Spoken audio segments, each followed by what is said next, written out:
Esse filme aqui tem uma característica muito interessante e que vai muito além do fato de ele ser um slasher contado pelo ponto de vista do vilão. Na minha opinião, essa questão do ponto de vista é uma das qualidades do filme, sem dúvida nenhuma, mas não é a única. Então vamos conversar um pouquinho sobre In a Violent Nature.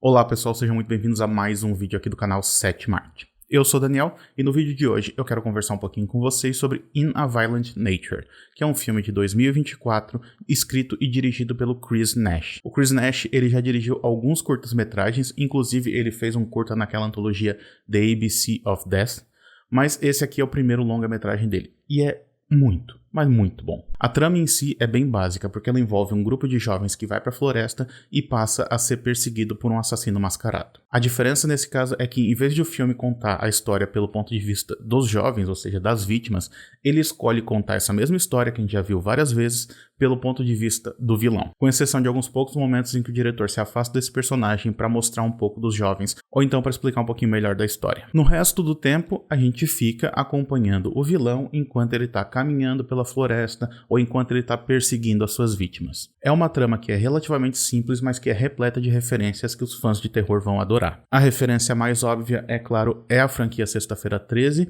não apenas pela ambientação em si, mas também pela figura do vilão, que claramente foi inspirado no Jason. Aliás, toda essa similaridade, ela não é uma mera referência, ela é proposital. Porque In a Violent Nature é um filme que tem consciência de que aquilo que ele está apresentando pra gente não é nada original. E é isso que permite ao filme cortar caminho em algumas das suas decisões criativas. Em vários momentos do filme, por exemplo, a gente só escuta uma parte da conversa que os jovens estão tendo e a gente consegue entender todo o resto dessa conversa por meio do contexto, porque a gente já ouviu essa conversa várias vezes em vários outros filmes. E toda essa economia permite que o diretor passe ainda mais tempo com o seu personagem principal, por mais que, na maior parte do tempo, não esteja acontecendo nada que de fato justifique que a gente fique acompanhando ele o tempo todo. Porque na maior parte do tempo ele está só caminhando pela floresta, ou seja, não tem nada acontecendo. Só que é justamente esse nada acontecendo que move a narrativa.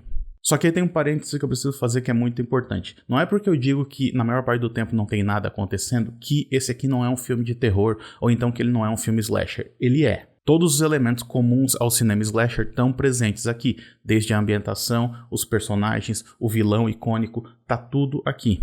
Além, é claro, de muitas mortes, e de mortes extremamente violentas. A diferença principal é que, além de todos esses momentos que eu mencionei, o filme também escolhe explorar esse nada que está acontecendo, explorar mais o silêncio. E ao fazer isso, ele acaba se afastando mais do estilo clássico e se aproximando mais do estilo que ficou conhecido como cinema moderno. E aí eu acho que vale a pena a gente se afastar um pouquinho do filme para poder explicar melhor esses conceitos. Essa discussão entre cinema clássico e cinema moderno ela é bastante ampla, então eu vou tentar dar uma resumida aqui. Basicamente, o que a gente conhece como sendo o cinema clássico é aquele que tem como base o período clássico hollywoodiano, que aconteceu principalmente entre as décadas de 1930 e 1950. É claro que esses números assim eles não são exatos, tá? Tem gente que diz que começou antes disso, mas ainda assim, a partir da década de 30, a indústria hollywoodiana ela já estava funcionando a pleno vapor. E esse cinema, conhecido como cinema clássico, estava sendo produzido em massa. E aí, para manter a popularidade e a qualidade dos filmes, se criou esse modelo meio que industrial de cinema. Assim. Foram produzidos vários filmes nessa época e vários filmes bastante parecidos entre si. A maioria desses filmes seguia a estrutura em 3 atos, tinha personagens bem definidos e a chamada montagem invisível,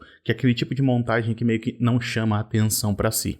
E apesar de ter sido estabelecido lá na década de 30, o chamado cinema clássico, o estilo clássico de cinema, ele é usado até hoje. Afinal, ainda se usa as mesmas estruturas de roteiro, o mesmo estilo de montagem, o mesmo desencadeamento da ação, a mesma construção de personagens, é tudo meio que igual. E só uma coisa, que fique claro aqui que eu não estou dizendo que isso seja um problema, que essa repetição seja necessariamente um problema, porque eu não acho que é. Eu, pessoalmente, gosto muito do cinema clássico. Só que, em contraste ao chamado cinema clássico, o cinema moderno ele tem início ali por volta da década de de 40 e 50, e ele se posiciona como sendo uma certa recusa ao estilo clássico. Ou seja, são filmes em que os personagens são mais ambíguos, em que a narrativa não segue uma lógica linear, e que o final do filme não necessariamente representa uma sensação de encerramento, porque muitas vezes esses filmes acabam com um final aberto, por exemplo. A novela vague francesa, o neorrealismo italiano, o cinema novo brasileiro, todos esses são movimentos que se opunham a essa lógica do cinema clássico e que ajudaram a criar esse estilo que a gente conhece hoje como sendo cinema moderno. E falando necessariamente sobre o cinema americano, essa ideia do cinema moderno, ele, apesar de já estar presente ali na década de 40 também,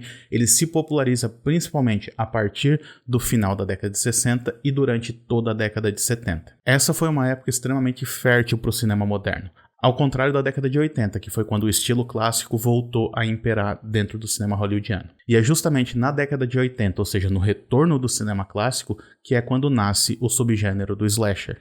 Então, apesar do In a Violent Nature estar referenciando um cinema da década de 80, ele está se utilizando de um estilo que é completamente diferente do cinema daquela época. Só que não é só isso que o filme faz, né? Ele ainda traz umas referências muito interessantes na sua concepção. O que eu acho mais interessante a respeito desse filme é que ele não apenas se apropria dessa lógica do cinema moderno, como ele se apropria de um estilo muito específico dentro do cinema moderno para criar sua narrativa. Porque o diretor Chris Nash, ele não apenas buscou inspiração num outro tipo de cinema, como ele também buscou inspiração em outros gêneros. Em entrevista, o diretor falou que uma das principais inspirações para ele foram filmes como Jerry e Elefante, que são ambos dirigidos pelo Gus Van Sant.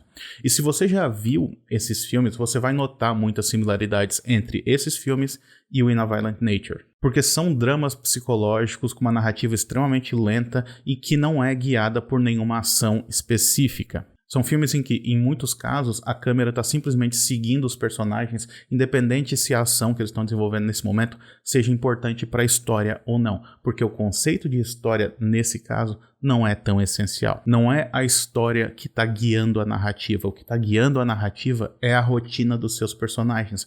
Por mais que, em alguns momentos, essa rotina pode ser, inclusive, tediosa. E o In a Violent Nature, ele abraça esse estilo, inclusive optando por não utilizar a trilha sonora instrumental para poder embalar as suas cenas. E isso acaba dando mais crueza para o filme, porque fica parecendo que a gente está vendo um retrato real daquilo que está acontecendo. E é isso que fecha aquilo que eu falei lá no início, de que esse aqui não é apenas um filme de terror contado pelo ponto de vista do vilão. Afinal, contar o filme pelo ponto de vista do vilão não é necessariamente uma novidade. Filmes como Psicopata Americana, Laranja Mecânica, O Abutre, todos eles foram contados por esse ponto de vista. O que destaca o In a Violent Nature é que ele faz muito mais do que apenas mudar o olhar. Esse é um terror que não se utiliza de música para criar tensão, não causa sustos e não se preocupa em desenvolver muito da sua história, optando, em vez disso, por fazer a gente acompanhar na maior parte do tempo um personagem que é só visto de costas. Ele é um slasher moderno. Bom, por hoje é isso, então espero que vocês tenham gostado desse vídeo.